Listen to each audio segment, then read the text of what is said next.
Welcome to Science Biology. Today in this video, I will discuss about what is the role of DNA polymerase in replication. Answer: DNA polymerase is an enzyme involved in DNA replication.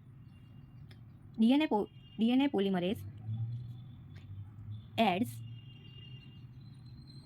complementary nucleotide to the growing DNA strand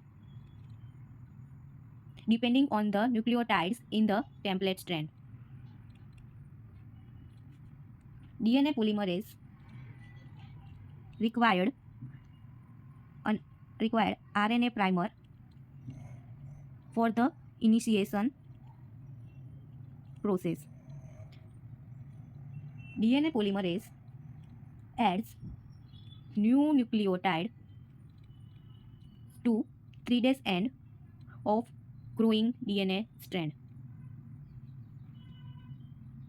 DNA polymerase involved in proofreading, and DNA polymerase has 3 to 5 exonuclease activity. This is all about DNA polymerase role in replication. Thank you for watching.